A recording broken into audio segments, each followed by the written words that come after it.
কেন শুধুমাত্র একটা নির্দিষ্ট দলের গুরুত্বপূর্ণ একজন ব্যক্তির সাথে বসার পরে তার এই বিবৃতিটা দিতে হলো? তিনি কি তখন আবার তার সুর পাল্টাবেন? আসলে এই বৈঠক থেকে আশানুরূপ কোনো আউটপুট পাই। তারেক রহমানের প্রতিটা কথা, প্রতিটা অ্যানালাইসিস, আমি তারেক রহমান সাহেবকে পছন্দ করি, জিয়াউর রহমান সাহেব ওনাকেও যথেষ্ট শ্রদ্ধা করি, বাট বর্তমান বিএনপি যে কার্যকলাপ, সংস্কার নিয়ে কোনো আলাপ নাই, জুলাই ঘোষণাপত্র নিয়ে কোনো আলাপ নাই, বিচার নিয়ে কোনো আলাপ নাই।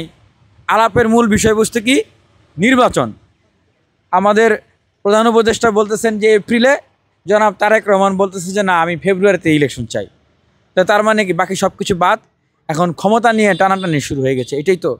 এইটা তো জনগণ চায় না। এখন কি হবে দেখেন, এই অবস্থায় যদি ডক্টর মোহাম্মদ ইউনূস তার উপদেষ্টাদেরকে সাথে নিয়ে একটা ইলেকশন দিয়ে চলে যান, তাহলে সংস্কার যদি না হয় এর দায় থাকবে এই ডক্টর মোহাম্মদ ইউনূস এবং উপদেষ্টাদের উপরে। পাশাপাশি এর দায় থাকবে কার উপরে? এই বাংলাদেশ জাতীয়তাবাদী দল বিএনপি এবং জনাব তারেক রহমানের উপরে। আমি বাংলাদেশের একজন তরুণ রাজনৈতিক সচেতন ব্যক্তি এবং ছাত্রনেতা অ্যাক্টিভিস্ট হিসেবে আমি এটাই বলবো, প্রবীণ রাজনীতিবিদদের কাছ থেকে প্রত্যাশা রাখতেছি যে আপনারা বক্তব্য দেওয়ার সময় বা দাবি করার সময় সবসময় এটাই করবেন, এটা করা উচিত যেটা জনগণের আকাঙ্ক্ষা, জনগণের চাওয়া। তাহলে ভবিষ্যতে আপনাদেরকে এর দায় নিতে হবে না। এই বৈঠকটা বাংলাদেশের আগামী প্রজন্ম, বাংলাদেশের ভবিষ্যৎ, বাংলাদেশের রাজনৈতিক ইতিহাস একটা ঐতিহাসিক মাইলফলক স্থাপন করছে। রোজার পরে নির্বাচনটা অনেক লেট হয়ে যায়, আর দেশের ভাগ্য আকাশে দেশটাকে পরিবর্ধিত করার জন্য একটা নির্বাচিত সরকার দরকার। আর নির্বাচিত সরকার হিসেবে যে দলই একটা ক্ষমতায় আসুক, তাদের জনগণের ম্যান্ডেট নিয়ে আসতে হবে, যেহেতু বিপ্লব পরবর্তী দেশ। তারেক রহমানকে এজন্য আমি ভোট দিব, তারুণ্যের জয়গানে যে তিনি দফাগুলো দিয়েছেন, এই দফাতে প্রতিটা বাংলাদেশের প্রতিটা একদম স্টুডেন্ট থেকে শুরু করে রিক্সাওয়ালা, সরকারের সচিব, একদম টোটালটাই পরিবর্তন হবে এবং দেশটাকে সুন্দর করে সাজানো যেতে পারে, আমি মনে করি এটা। তারেক রহমান বাংলাদেশের আবেগ, মহাপ্রাণ এবং বিশ্বস্ততা। তারেক রহমানের প্রতিটা কথা একটা ব্যক্তিগত, আমার মতামত এটা, প্রতিটা অ্যানালাইসিস রাজনৈতিক প্রতিহিংসার কারণে তাকে কিন্তু দুর্নীতির মামলায় ফাঁসানো হয়েছিল, এটা আমার ব্যক্তিগত মতামত। কারণ যে দলই থাকে কেনা, অপোজিশনকে হেই করার জন্য অনেক কিছু চিন্তা চেতনা তৈরি করতে হয়। দেখুন, আসলে দলের চেয়ে দেশ বড়, দেশের মানুষ বড়, দেশের মানুষের সিদ্ধান্ত বড়। একটা নির্দিষ্ট কোনো রাজনৈতিক দলের সাথে বসে অন্তর্বর্তীকালীন সরকারের প্রধান উপদেষ্টার বক্তব্যকে পরিবর্তন করাটা আমরা আসলে ইতিবাচকভাবে দেখছি না। এখানে আসলে দেশের মানুষের দায়টাকে বড় করে দেখতে হবে।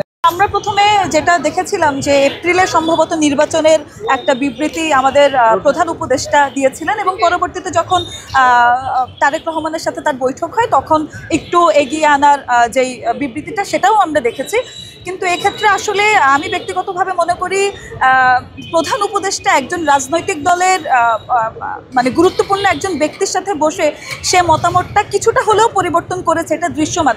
তার মানে কি ব্যাপারটা এরকম দাঁড়ায়, অন্য কোনো রাজনৈতিক দল যদি আবার বৈঠক করে বলে যে আমরা অন্য কোনো সময় নির্বাচন চাই, তিনি কি তখন আবার তার সুর পাল্টাবেন? যদি সেটা না হয়ে থাকে তাহলে কেন শুধুমাত্র একটা নির্দিষ্ট দলের গুরুত্বপূর্ণ একজন ব্যক্তির সাথে বসার পরে তার এই বিবৃতিটা দিতে হলো? এটা অবশ্যই এক ধরনের প্রশ্ন তৈরি করে, এবং এটা নিরপেক্ষতা বজায় থাকলো কিনা এটা আমার বলার বিষয় না, এটা কিন্তু মানুষ এমনিতেই বুঝতে পারে। 18 বছর যার বয়স হয় নাই, 13-14 বছরের অনেকেই দেখছি আমরা ভোট কেন্দ্রে নির্বাচনের সময় ভোট দিতে আসছে, অথচ নিজের বাবার নামও বলতে পারে না।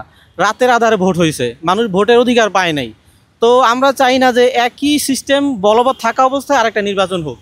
আসলে জুলাই আন্দোলন তো শুধু একটা নির্বাচনের জন্য হয় নাই, হয়েছে মূলত একটা শাসন ব্যবস্থার পরিবর্তনের জন্য। প্রফেসর ইউনূসের নামেও মামলা কিন্তু ছিল, উনি ক্ষমতায় আসার আগে যান তার সরকার মিয়ানমারে, উনিও কিন্তু কিছু আগে চীন সফরে উপস্থিত হয়েছিলেন।